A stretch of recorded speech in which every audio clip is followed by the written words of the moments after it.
Hi guys, welcome to Facebook Live. I'm on debut today and looking forward to answering your questions, and thanks very much for sending them in. I'll start with the first one here from Navid Khan.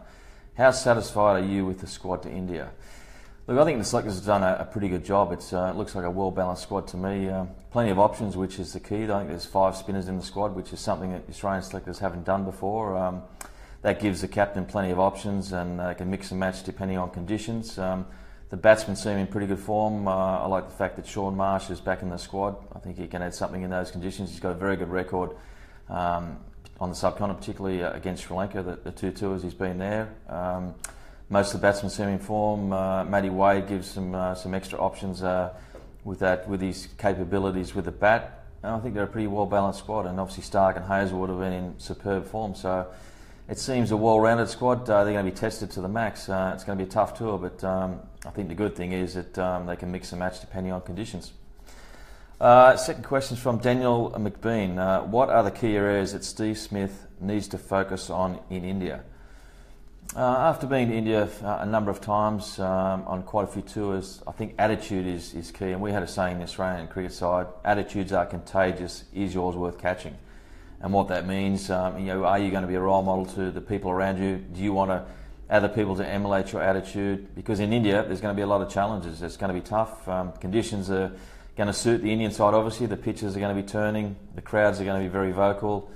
The food probably sometimes is going to be a lot different to what you're used to. Hotels, travelling quite a bit around India.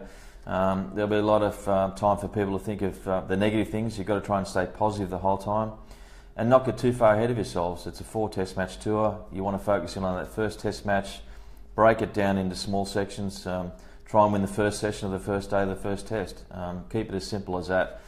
He's going to need to rely on his senior players around him, particularly in the game where it gets very noisy. If Virat Kohli scoring runs, it's almost like a tsunami of support behind the Indian side. So you've got to keep calm in those situations. The players have got to look for your hand signals, because a lot of times you can't be heard as a captain. So that means that everyone has got to concentrate and focus on the captain. So I think keep it really simple. Don't look too far ahead, but make sure your attitude's really good. Greg Barnes with the next question. Would you be giving young Swepson a run in your first 11? Look, there'd be the temptation to put him in that first test match side. There's an opportunity there. India haven't seen him. I think that surprise element could be really handy. I think the selectors and Steve Smith have got to work out whether his temperament is up to it. I think the selectors believe obviously it is, because they've picked him a bit from left field. But his biggest issue will be able to handle the pressure in that big situation with the crowd making a lot of noise. Can he remain calm and composed? If he's got the right temperament, then Australia will be tempted to throw him in that first test side, because it does bring that element of surprise against the Indian batsmen. They wouldn't have seen much of him. They probably wouldn't have planned too much against him. But my gut feeling is they probably won't play in the first test match. I think they'll go with Keith and Lyon as the spin options, and potentially Glenn Maxwell if he's in the side as the third one. Troy Garland asked, where would you bat Shaun Marsh if he was in your team in the subcontinent? Look, that's an interesting question. Look, for me, whilst Renshaw has done exceptionally well in the test matches and done a great job in Australia, I'd be very tempted to play Shaun Marsh in the first test. He's got a proven track record. He was the incumbent opener before he got injured. I think he's ready to go at this level. He's played a lot of IPL. He knows conditions well. It gives Australia a bit more experience. I would open the batting with he and Dave Warner. Lyndon Finlay asks, what are your thoughts on Chris Lynn playing all 3 forms of cricket for Australia? Look, I don't see any reason why he can't. Dave Warner is a perfect example. He's almost a blueprint for players who come along and score runs quickly and T20 superstars. He's modified his game. He's obviously got a lot of talent, Chris Lynn. I mean, he can't play the type of shots he plays without having exceptional talent. It's more about whether he wants to play the long forms of the game. Is he prepared to do the hard work in the nets, get his game up to standard for Test cricket? But he's definitely got the talent, and if he takes a leaf out of Dave Warner's book, there's no reason why he can't play for Australia in all forms of cricket. Christopher Cook asks, is Dino's double 100 in Madras in the 86 Tide Test the greatest knock by an Aussie in India? Look, I had a first-hand account of that. I obviously watched it. I was there, in the stands. I was his roommate in the hotel, and saw how much it took out of him. He spent overnight in hospital. I think he lost about 6 to 10 kilos playing the innings. The heat was oppressive. It was over 40 degrees with 90% humidity. The conditions were unbelievably tough. And back in those days, you've got to remember, there wasn't a lot of drinks breaks. Like today, you can get a drink anytime you want. Pretty much back then, it was restricted to drinks breaks. And severely dehydrated. He was under pressure for his place in the side. It was up between him and Mike Valletta playing the first test. So he was playing for a spot in the side and played a career-defining innings. But I'd rate also 2 other innings as equally as highly, and that's Matthew Hayden and Adam Gilchrist in the first test in Mumbai of the 2001 tour, where the ball was turning square and they were hitting it against the spin, over mid-wicket, playing sweep shots, inside out, and they both got hundreds, which enabled us to win the first test match. So I think they're the 3 best knocks I've seen by an Australian in the subcontinent. Steve Beach asks, who was the most intimidating bowler you ever faced? Look, I think when I first started playing for Australia, every West Indian bowler was intimidating. There wasn't one that you didn't highly respect and felt like you were in a bit of danger out in the middle, both physically and technically.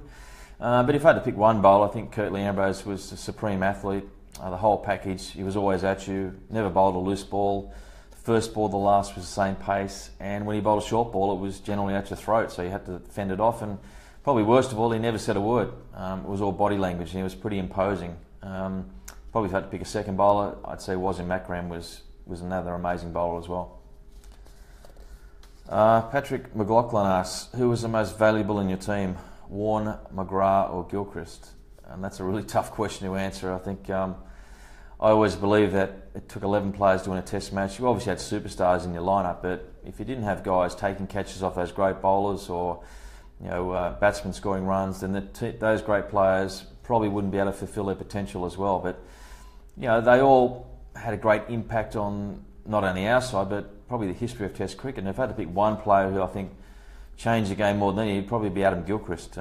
He really redefined the keeper's role, and it's now become you've got to be a top class batsman to be in the side as a keeper as well. So I think when you change the game that much, it means you're something special. And he probably won more Test matches than any player I played with. Batting at 7, he came in and just altered the state of the match or the tempo of the match. And I think a lot of people forget how good a keeper he was. I mean, he was that good that you forgot he was there behind the stumps, and that's a sign of a great keeper that you don't notice him there. And he had everything that you'd want as a captain. Plus, he was a valuable team member. He gave a lot of input. He was cool under pressure and gave good advice. So I'd go Adam Gilchrist. Catherine Wall asks, would love a shout out for my birthday. Well, I guess happy birthday, Catherine. Hope you're having a fantastic day. I'm not sure what number it is, but enjoy it with your friends and family. Peter Sirocco asks, how many Weet-Bix do you actually do? Ever had a Weet-Bix off with Brett Lee? Well, I'm not really a Weet-Bix fan. I do occasionally have them with milk and honey, but my breakfast, I think, when I was playing was pretty much Cocoa Pops. Can't say it was too good for nutrition-wise, but and these days I'm sort of a bit more healthy with muesli and fruit for brekkie. But I wasn't never a Brett Lee. I think he was 7 Weet-Bix in the morning. There's no way I could have done that and gone out and played. It was beyond me. Okay, so we're coming in. We've got one more question here, which has just come in from Gavin Leary. Do you still have the red hanky? No, the red hanky is now in the Sydney Cricket Ground Museum. When I retired, people thought that was a valuable piece of history. I just thought it was something I used during my cricket days as a good luck charm in my pocket, and I felt it was almost like a security blanket, but it's now in the safe hands of the Sydney Cricket Ground Museum, along with the baggy green cap, and that's probably the best place for it because I do tend to lose things. Thanks, guys. We're going to wrap up now, but thanks for all your fantastic questions. I look forward to catching up with you again and doing some more Facebook Live. See you guys.